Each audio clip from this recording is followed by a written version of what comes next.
If you have topics you would like to have us discuss on the Aging Well podcast, please click on the links in the episode description to send us a text or record your message or comments. We'd love to hear from you and how we can help you age well. If you benefit from the Aging Well podcast and would like to support the content financially, please click on the Support the Show link or support our affiliates and advertisers.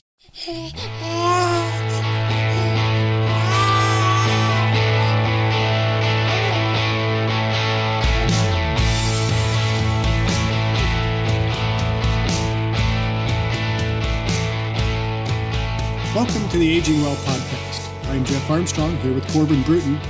In this and the episodes that follow, we will share candid discussions on aging and hear from the experts. We are here to inform and encourage as we experience, aging. In this episode, we discuss squatting. Specifically, we discuss variations of the squat and squatting with a hip belt to avoid injury or to deal with a current back injury. So one of the number one complaints that I've gotten over the years, as far as training people is, the prevention of injuries, specifically either knee injuries or, more importantly, back injuries, right? Once you have a back injury, man, that's just awful. It makes people absolutely just out of commission, honestly. And so for those listeners that are out there and they're trying to go on this journey in order to add longevity to their life, but they also at the same time want to prevent themselves from getting severely injured, what are some tips or tricks that we can kind of help someone where they can simply add that resistance training that we push so much on, but not hurt themselves? Well, I think the best advice I'd give anybody to say not hurt yourself lifting weights is lift weights properly. If you lift weights properly, there's not going to be any injury.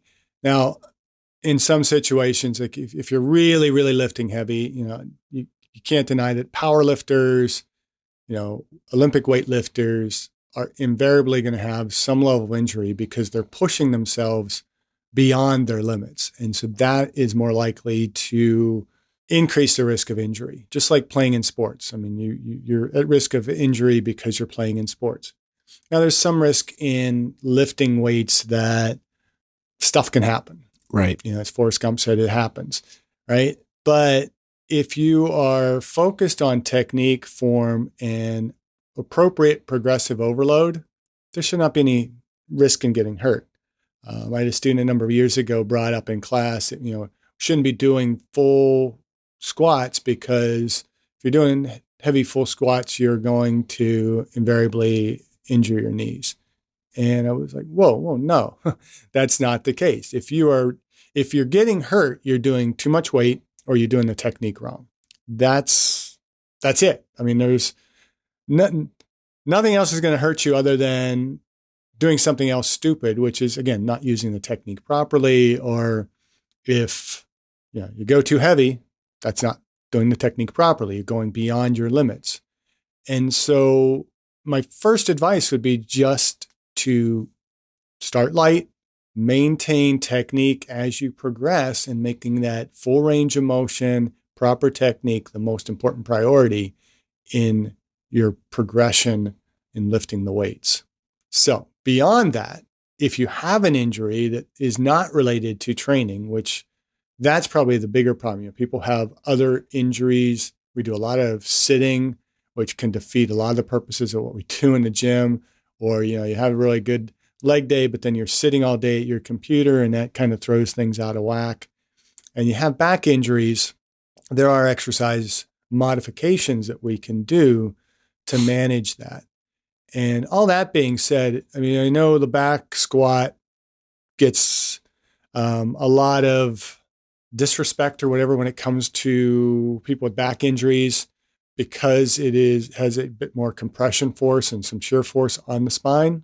But again, I think a lot of those can be fixed by improving mobility and in doing the technique properly under the proper load. I've found for myself, and I've mentioned many times in this podcast, I have to work out really early in the morning, and getting up at 4:30 in the morning and squatting heavy is not comfortable and easy sometimes.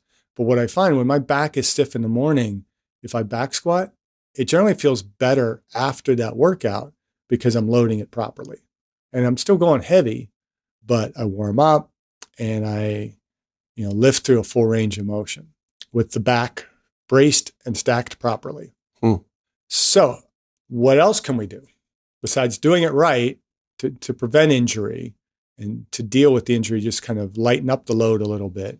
I would say equipment would be one of the things. I would say position of equipment, right? So, for example, we're talking about squats. There's a huge difference between, a back squat versus a front squat versus a goblet squat. Just that position of the equipment that you're using. I think there's also a difference between loaded free weights and a Smith machine, right? That's going to have some effect on you doing that squat as well. Yeah, and I am not a fan of the Smith machine. I'm not a fan of the Smith machine either, but I know I think if you have back issues, stay away from the Smith machine for squats because it doesn't push you through a modifiable pathway. So we all have different body dynamics and mechanics that when you trap yourself into a Smith machine, you're basically only able to move in that direct linear path that the guide rods direct you in. And whereas with a barbell squat, some people might need a little bit more forward lean. Some can squat a little bit more vertically. The hips might shift in a certain pattern to make that the proper squat for them. And so we want to, first of all, identify what is our proper squat pattern.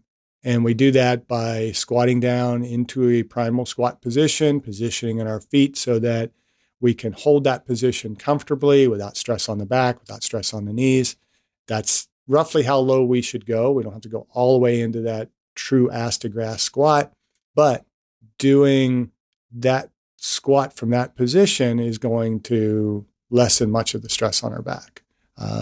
We can affect some of the compressive forces on our back by finding the most comfortable position of the bar.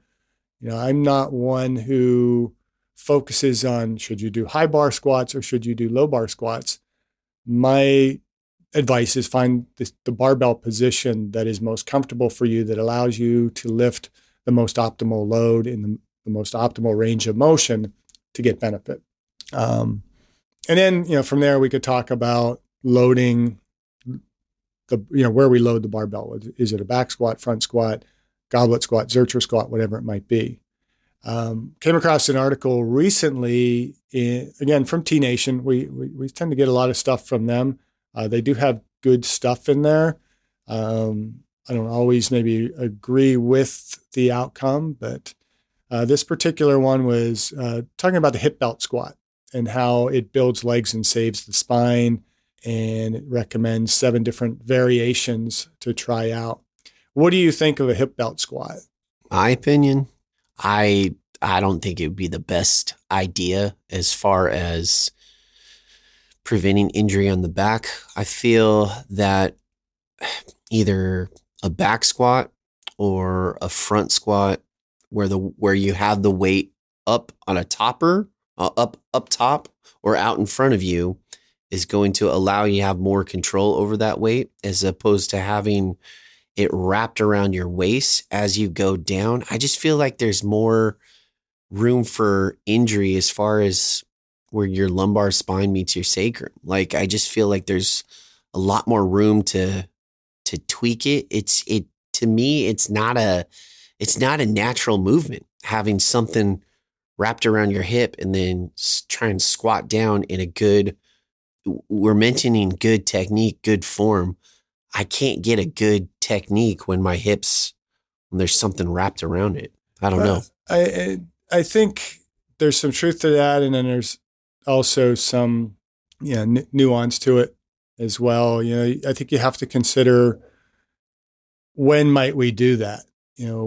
If somebody has an injury where the compressive load and the shear forces that are involved from the back squat, front squat, or the other variations is not permitting them to do those exercises, or maybe they don't have a squat rack, in their gym. And so, to get any reasonable load, you can't just kind of power clean it up to your back, especially if you want to do a back squat.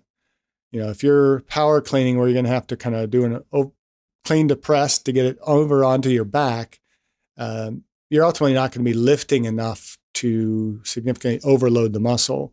Well, and then another thing, depending on where your load is hanging from, just having male anatomy parts like that chain stuff can get in the way, and it can they kind of address that in this article. They did. You do protect. There are ways to protect your junk as you are doing the exercise, and some of it is you got a little bit of discomfort, but you got to kind of toughen up and do the work. I mean, if that's all you can do to properly load the legs, and I would still prefer for really strength, particularly performance strength, doing something more of a squat nature than a leg press nature. And so if you cannot load the back and then doing a hip belt squat, there are some variations that you can do that don't require racks or really any special machines other than like a barbell, and obviously use some kind of weighted belt. But why couldn't I just grab free-handed dumbbells and bring those down to my side and just squat that way, or have the dumbbells right in front of me and squat down? That's a more natural movement, right? That's you're picking up a heavy thing of groceries, or you're picking up it from the ground. How big of a dumbbell can you hold for a significant number of sets? I could probably hold in each arm, probably about 80 pounds. Okay. So 160 pound combined weight for a squat. Is that what you would normally squat? No. Oh, okay. Because one of the recent episodes, you said you could out squat me. And I definitely can. Definitely. You're not going to do that if that's all. But, and I think to a certain extent, a novice lifter can get by with holding dumbbells in their hands in order to do the squatting motion. But eventually it gets to the point where the load that you can handle with your legs is going to be significantly affected by your inability to hold that load in a carry position. And so the purpose of doing a belted squat would be to be able to increase that load beyond what you're capable of holding in your hand. And I think that's where it kind of becomes a little bit more of a benefit. How much can you load on there, though? You can load it because it's a chain, right? Well, yeah, but the chain can hold a lot of weight, and you can hold 300 pounds wrapped around your waist. That's sure it can, but you're not. Oh, and now if you look at these variations, so here's the variations that they have: the Olympic plate variation. So this is kind of where I think you're going with that comment, is that you're putting the plates like you would for a weighted dip or a weighted pull up inside the chain. Yes. And so you can't put 300 pounds because that's a ton of 45s. And so you're really limited by your narrow stance. Or you'd have to be significantly tall and really have a wide squat stance in order to be able to lift that. So for some people, starting off, that might be a reasonable option. You also have to kind of deal with being on a bench so that you can get low enough where the weights aren't going to touch the ground. I would say that is probably the least favored of the options. You have the kettlebell variation, which again is very similar. And the challenge with that is, how are you going to have enough kettlebells to add up to the weight? And again, if you're linking up enough kettlebells in there, then it creates an even wider, more complicated stance position, which brings us to the T-bell variation, which a T-bell is basically a loaded kettlebell. If you've seen those before, it's got kind of a T handle, and then the weights all stack. So you're looking at probably how much can you stack. Most, I think, will allow you to go to at least 225 pounds or more of weight. Again, not a great variation. You can do them with bands included, which is, I think, a very good option. And then that is also a dangerous thing if you're doing it with bands. Well, you're not. I mean, the bands are not holding the weight. They're wrapped around. Resistance. I'm assuming they're wrapped around the waist and then your feet are standing on the bands. So as you're squatting down and as you come up, there's a resistance there, I'm assuming. No. No? I'm gonna have to kind of look at the setup that they have in here, but it is, basically you are adding the bands to the belt and the weight so that as you're lifting, the band is stretching. You're not attaching heavy weight to the band. Right. But you would attach the band to the waist and you'd step on the band. So as you're squatting, it's like, No, you're not stepping on the band. where would that band go? I don't know. You should have read the article. I did. I sent you. I did. And if you look at the picture that's on there, he's stepping on the band. Okay. Well, I mean, still, what's necessarily wrong with stepping on the band? Well, what if the band snaps? Right. Well, if the band snaps, again, that is stupidity on your part for not checking your equipment to make sure it is functioning properly. So that is not an injury that results from the activity. It is a result of not doing the exercise properly or not using the equipment properly. What if we don't have a trained individual and they're not paying attention? It doesn't take a trained individual to realize you know what, though? I think we are given a lot of credit to those who don't have a lot of experience as far as gym equipment goes. You see resistance bands snapping all the time in gyms. It's just natural wear and tear. And they'll just grab it and then they'll just go.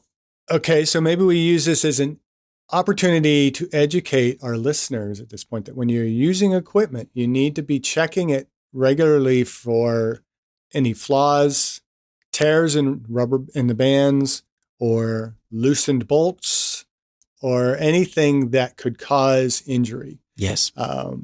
That should be a no-brainer when it comes to utilizing weight equipment and lifting. Yeah. Use your clips on your weight. Okay. Look at the wear and tears on the resistance bands. Make sure there's no frayed. Like, rubber gets old, guys. It's going to snap at some point in time. And honestly, I think, if that rubber snaps, it's not going to be a huge issue in doing a activity like this.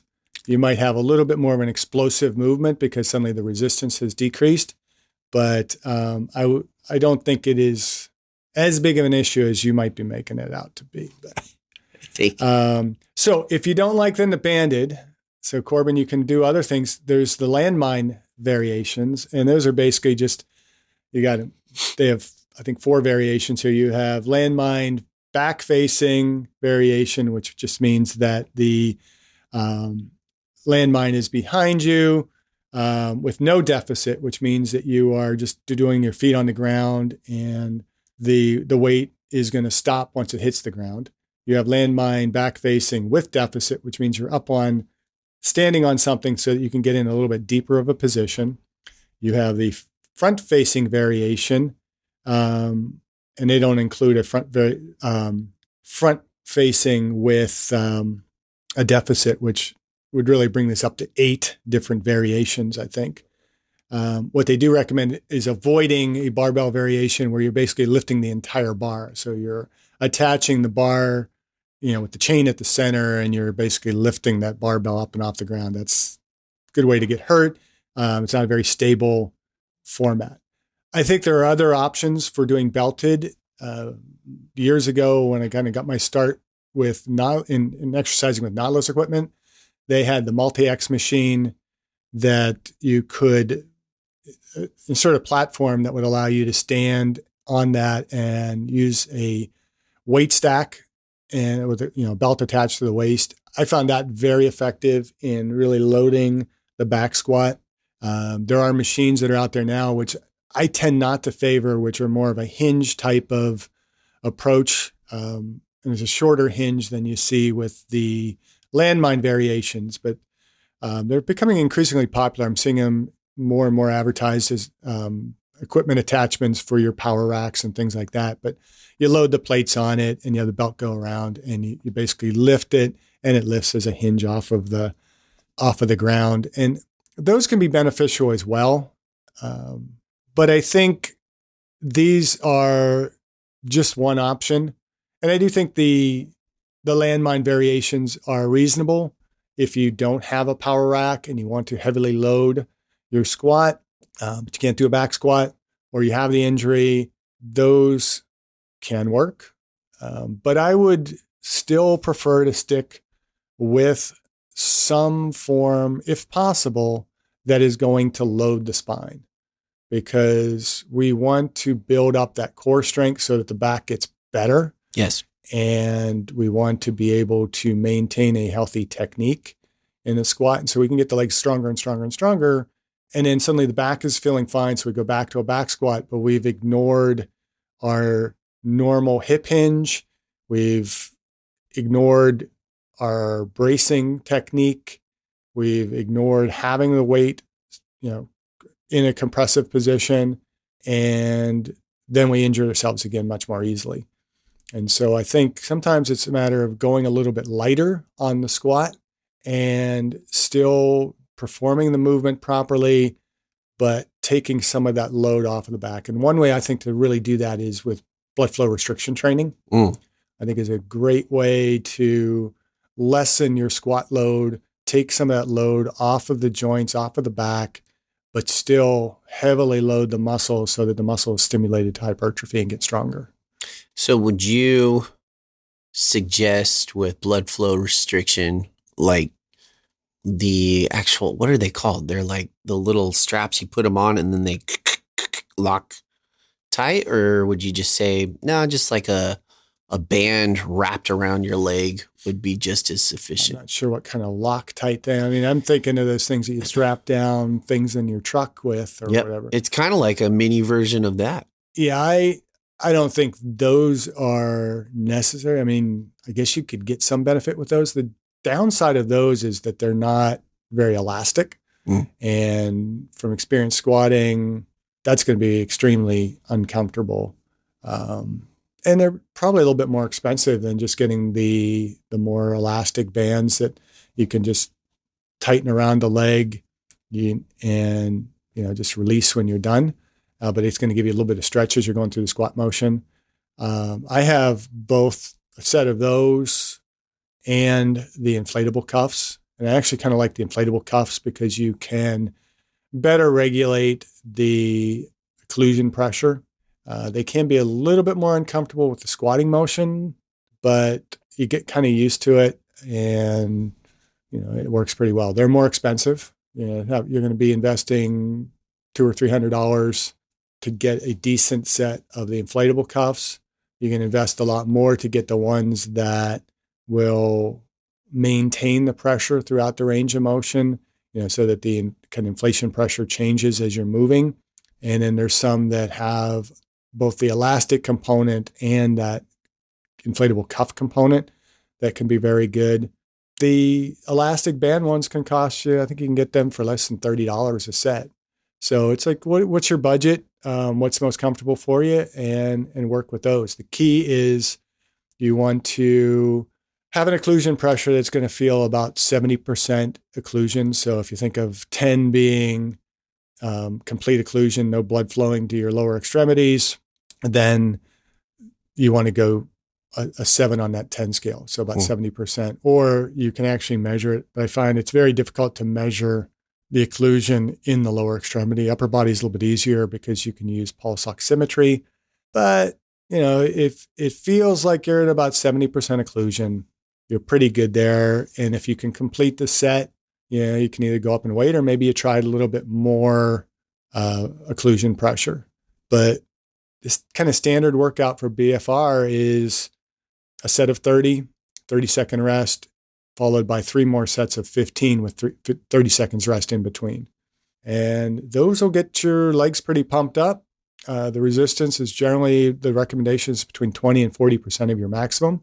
So it takes a significant load off of your joints in your back while still stimulating the muscle to grow. That would be one of my options when it comes to somebody with back pain that is still wanting to work on building the squat. I discussed my epigenetics test with True Diagnostic co-founder Hannah Wendt in episode 162. Epigenetic testing measures baseline and changes in your pace of aging, giving you the power to steer your anti-aging or health and wellness journey in the right direction. I learned that I am aging well. Click on the affiliate link in the episode description, use the promo code AGEWELL, and receive a 12% discount on your epigenetics test and monitor your pace of aging. I think as far as squats goes, I think I can agree with you. I think bringing it upper so we can have some of that pressure down on the spine and we're controlling the core, we're controlling the movement ourselves. I just think, like a squat on your back or a squat in front of you or a goblet squat or even dumbbells down by your side. That's weak. Huh? The dumbbells at your side are going to be weak. Well, you're not going to be able to do I think it's a better option than the hip belt squat. But as far as hip belts go, I think having them for, say, a Romanian deadlift, I think that would be a lot more beneficial. If you're doing it in more of a hinging motion, I feel like that's a more natural motion to control. See, I would feel like back. That is much more stressful on the spine. You think so? Yes, because you are pulling. I mean, where are you pulling from as you're doing that Romanian deadlift? It's going to have a bit more of a pull at a specific point along the spine that your muscles are pulling in one direction, that's pulling in an opposite direction. I think you're much more prone to see a subluxation in that situation. You're much better off doing the RDLs as you're supposed to, holding a weight in your hands and hinging, or doing a Zercher position, I think is very beneficial there as well. And maintaining a neutral spine throughout and all of that movement being around the hip joint. So I would not recommend a hip belt for doing any kind of, good morning or RDL. Deadlift, maybe a little bit, but again, there's not going to be a difference between a hip belt squat and hip belt deadlift. I mean, it's basically the same movement. And so I think you just kind of get into semantics of what you're actually calling the exercise when you get to that position. But hip belts, I think, should be used for squat, for weighted dips and weighted pull-ups. Yes, weighted dips. And that's about all you really need. Weighted pull-ups. Yeah. Yep. But I think for the most optimal saving of the spine, I think the Zercher squat is hands down probably the best squat. Yeah, you mentioned that in a previous podcast. I actually did a lot of research after that, and I would agree with you on that. I think as far as saving the spine goes, plus holding it in an isometric, holding the bar in that isometric where your arms, you're engaging your core on a completely different level that I've never even thought of until we discussed it. That Zercher position, you're going to get more bicep action by having to hold the bar in the crux of the arm.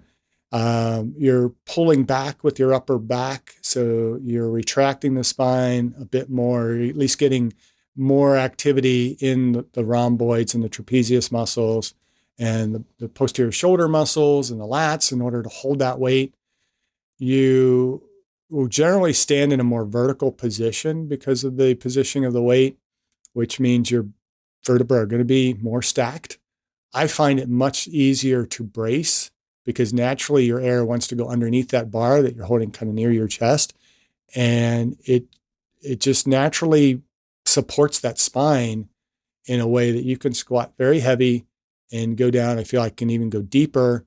And you have the safety of going deeper, that if you go too deep and you can't get up, you just dump your arms and the weight comes down. You could theoretically kind of bounce it off the knees a little bit, but the reality is you're probably going to end up supporting it on the legs and you can get out from under it, which is a true Zercher squat. It's where you're actually deadlifting it off the ground. You bring it up to just above knee height, and then you have to kind of scoop your arms underneath and stand up. I think that's a bit cumbersome. I prefer to just unrack it and drop down and stand up. But I think it puts it in a very good position. It's a good learning position as well. I think an alternative to the goblet squat. The goblets are great, but again, just like you wanting to hold dumbbells at your sides and squat, you're going to be limited with how much weight you have available Right.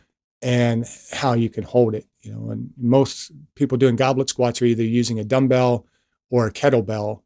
And I haven't seen too many gyms that have dumbbells or kettlebells much above about 100 pounds. And you're kind of, that's your top weight that you can do. That doesn't mean that you can't use that weight and do that motion effectively and get some benefit out of it. But, you can go a lot heavier being able to load up a barbell with a Zercher squat.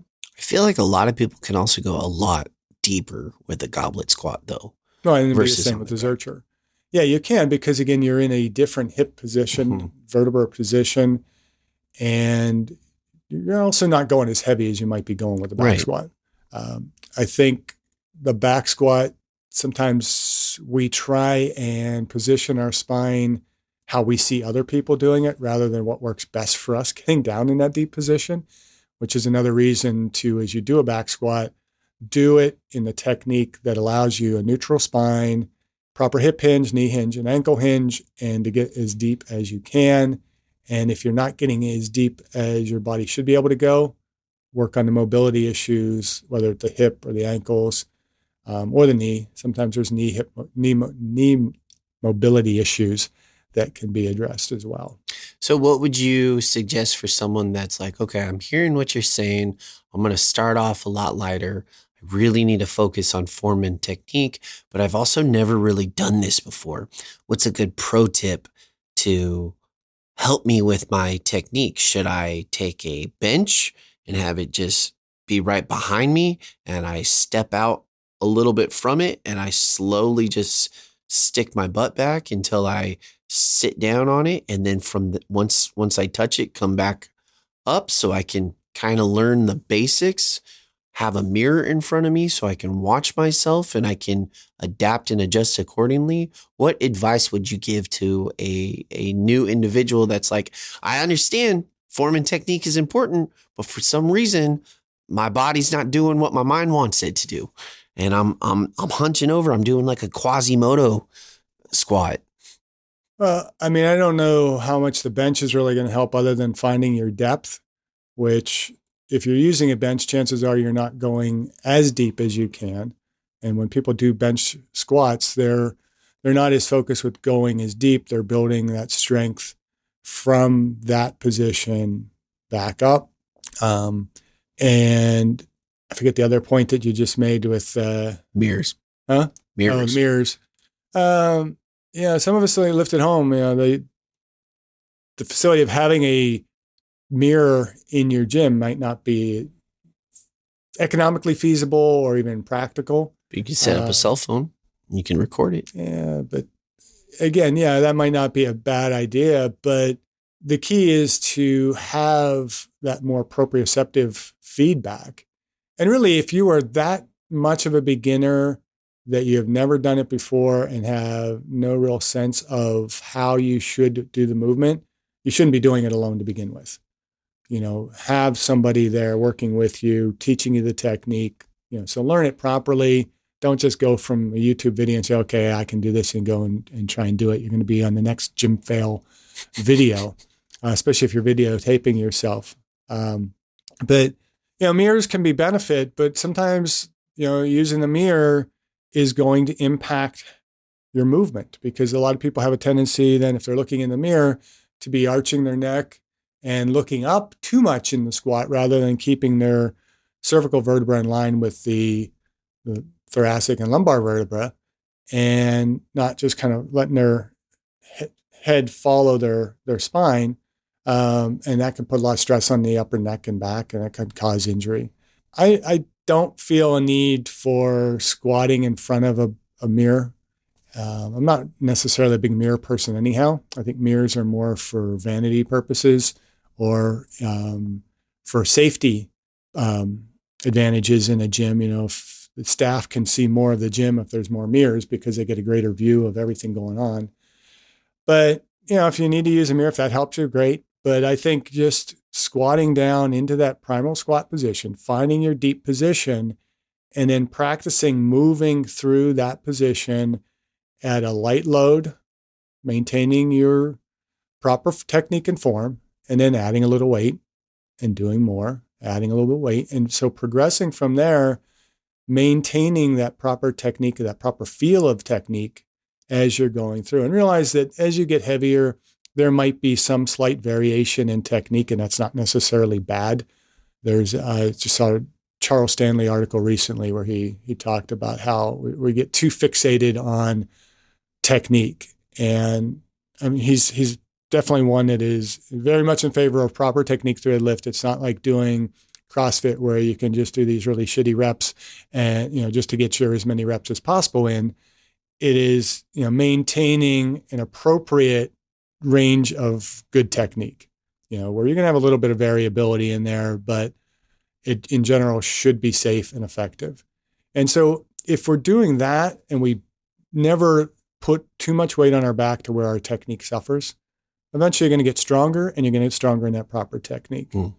So it's just, for advice, it's just start light and build with proper technique.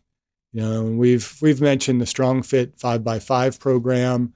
That is built to progress your weight pretty rapidly, but being able to maintain technique. You start that program as a true beginner with a 45-pound bar, and you're adding 5 pounds every workout when you can complete the 5 sets of 5, then you're going to be maintaining proper technique. And if you're not doing proper technique, you don't go heavier. So pretty straightforward there. Yep.